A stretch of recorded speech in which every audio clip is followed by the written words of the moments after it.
Hi, I'm Fire of Life 2018, and we're playing Humankind.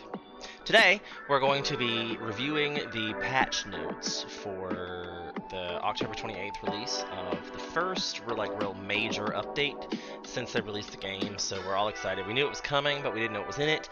So now we know what's in it. I have the Chrome extension that's going to read it out loud, I think, and we're going to discuss as we go through. Window Untitled Document Google Docs tab. Document Content. Text box. Last week, we reviewed some of the improvements already made to Humankind since release and told you about the next patch coming October 28th. Today, we want to take a closer look at the content of this patch, ranging from new game settings to balance changes and mod support. New line, reading the initial feedback in the first few days after release. We realized that in many cases, players wanted more control over the conditions of their game, whether they were discussing strategic resources, the length and end conditions of the game, or even the opponents they face. While players often agreed on the general direction of changes, they almost as often disagreed on the ideal settings to allow players to customize their experience to their liking. We're adding new options to the game creation screen. New line. As some players enjoyed competing, abundance of resources to gain direct access to them. We are adding as some players enjoyed competing, or trading, for scarce resources, while others preferred an abundance of resources to gain direct access to them. We are adding new map settings for resource abundance. You will be able to independently control the amount of luxury and strategic resources placed on the map, making them rarer or more common than in the default settings. This should allow you to customize the level of conflict or cooperation required for success to your liking. I don't know if I like that. I don't know if I like the idea that we can just control the abundance of specific strategic resources. Because, I mean, like, resource trading is a huge part of this game, and I feel like that's kind of a cop-out. If you're like, oh, I don't feel like I'm going to dominate everyone, I don't feel like trading anything, they're just going to let you do that with that. So, I don't know how I feel about that. New line. And, additionally, we've been working on the avatar and persona system. Yes. We've added a random persona option when picking your opponents, with a convenient button to set all of them to random at once. So if you prefer to be surprised during your match, usually do, you can now face an unknown enemy. To manage your own persona a little more easily, we're adding a button on the persona screen to upload it to Games Together, or download it if you are playing on a different PC than usual. Speaking of personalization, have added a color picker to the game settings that allows you to adjust the color of the subtitles and the available Empire colors. These come with presets for common forms of color blindness, but we think all players will appreciate the ability to customize this to their own preferences. That's not surprising. The colors, I think everybody complained, especially once you got huge and your color was covering the whole map. You could screen back and be like, whoa, what is that garbage? So that's the thing. Hey. As we mentioned last week, we know that many players are looking for more control over the end conditions of the game. We've also been working on additional options to customize these. As we want to refine these options a bit more and make sure they are working well, we'll be releasing these in a follow-up patch to the update. Once this patch releases, likely in the first week of November, you will be able to enable and disable the end conditions of your choice, even allowing you to disable pollution or the turn timer for a pure last player standing game. I feel like if you need more than 600 turns to finish a game, God help you. God help you. Like, how was that ever a thing? Like, who sits through 600 turns of this? I don't know if I've even attempted to do that. That would probably take over several sessions. And you're trying to talk about like multiplayer games over the last 6 sessions, or maybe that's the only way we're gonna get a domination achievement, is to be able to put it truly into this. I haven't tried that yet. It's next on my list, so We'll see. But I don't know how I feel about that. I don't know if it's really necessary, but I guess if people want to be like that, I'm not going to stop them. Entering new line. Pacing and balancing have also been discussed extensively since the game was released, in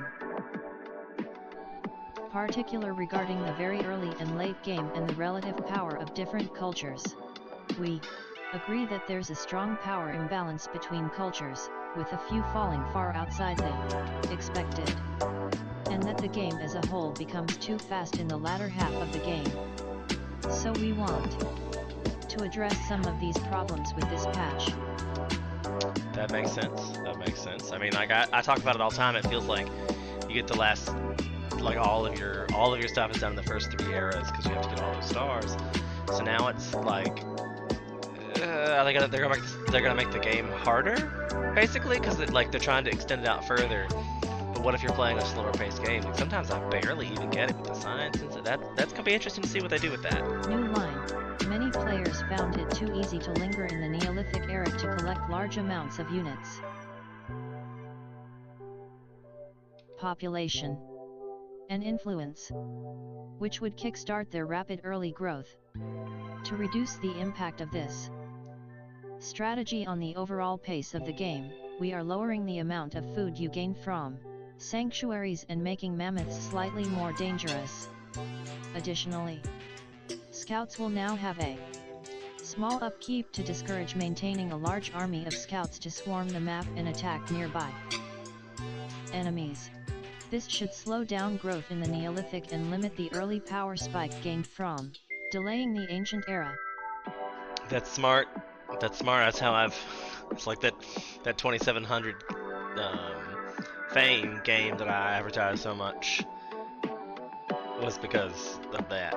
I eliminated 2 of the 4 players in that game in the Neolithic era using a bunch of scouts. So yeah, I definitely exploited that to get that achievement. You're welcome. New line. However, much of the momentum responsible for the rapid pace of the late game is rooted in the rapid economic growth of the players' cities. To address this, we are looking at the costs for technologies and constructions, especially in the latter half of the game, to bring them more in line with the resource yields achieved by our players. Additionally, we are working on the stability impact, entering page 5 of 31, of districts and wondrous luxury resources to make it more difficult to maintain very high stability in the late game in spite of building numerous sign-ridgizing districts. So wait. Additionally, we are working on the stability impact of districts and wondrous luxury resources to make it more difficult to maintain very high stability in the late game, in spite of building numerous synergizing districts. That sounds like you're gonna make the late game a lot harder, is what that sounds like. Because that's where you get it from. It's like that's how you get to build. Like, I feel like that's the fun part of the game. Is once you get in a late game, you start being able to build just district, and start like really filling out your territory with districts. And I just don't know if that's good. We'll have to see how that works out. Especially when they put in spite of building numerous synergizing districts. So what if you don't have the option in the early game to build many numerous synergizing districts? So then you're just screwed. Like, you find out halfway through that you won't be able to keep up with anything? Yikes. I don't know about that. New line. At the same time, we are rebalancing some cultures, particularly those most often brought up as too strong or too weak. Powerful economic bonuses significantly contribute to the economic power, responsible for the fast pace of the late game. So we will focus on these first. For example, we are removing many unconditional per population bonuses on emblematic quarters, like the Khmer. Oh, the Khmer's like the best thing in here. And the Beret and the French Exhibition Hall. I have definitely run a whole game where you take the Khmer into the into the Persians that make the Beret, and then the French for the science bonus in the late game anyway, because you're trying to rush past. So I feel like I always pick the French trying to win those games, bro. Trying to win those games. You gotta play to win. You gotta play to win. Barai. The French exhibition hall. Or the bonus drastically reduced. This will hopefully make these bonuses more situational instead of universally appealing. Fair. We will emblematic and general to bring them more in line with player expectations. But this will be part of the follow-up patch as well. Okay, so that's not actually happening. So they're rebalancing some cultures, but that's not happening until the next patch. New line, image, entering page 6 of 31. That gave us a little picture of new line. Districts. Not sure. Since the value of different civics choices was also discussed a lot, we have revised the effects of several civics. For example, choosing nuclear disarmament will now not only provide you with a grievance against those who conduct nuclear weapons tests or strikes, but also give you a permanent boost to your fame gains and lower the base war support between you and other empires, to encourage peaceful cooperation. Since the value of different civics choices was also discussed a lot, we have revised the effects of several civics. For example, they give us the nuclear disarmament option, which would not only provide you with a grievance against those who conduct nuclear weapons tests or strikes, but also give you a permanent boost to your fame games and lower the base war support between you and other empires. Lower the base war support against you and other empires, and those empires have nuclear weapons? Or is that just once you get nuclear weapons, it's going to lower the base supply? And then it also says, for example, like, not that that's the only one. So we are surely going to see a bunch of civic changes. New line, finally. As expansionist is often regarded as the weakest affinity, we are adjusting the requirements of the expansionist era stars, while improving their active ability by making it free and usable against empires you are at war with. That makes more sense. I've always thought that was weird. Like, the expansionist ability was definitely the weakest one. New line. New line. We are also moving forward with mod support for the game. Nice. We have integrated mod.io in the game now, so you can simply log into your account through the game and let it download any maps and mods you subscribe to on the Humankind mod.io page. The first version of the Humankind mod tools will also soon be available on Steam, allowing you to create your own content for the game. We'll talk about these tools in greater detail next week. Oh, really? I wonder what kind of mod tools we're gonna get. New line. Of course, we will continue to follow your discussion to understand what you would like to see changed or added to the game, to further improve the quality and quantity of feedback we receive, especially from players dissatisfied with the game. We will soon add a new survey to the game that you will be asked to fill out when you uninstall the game. We hope this will allow us to hear from an even broader section of the player base than before, to help direct future work. New line, feedback. We hope you will enjoy the improvements this update will bring and look forward to hearing your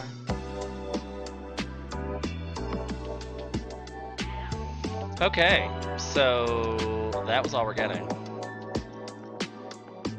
And 2 of those things were actually happening in the next patch.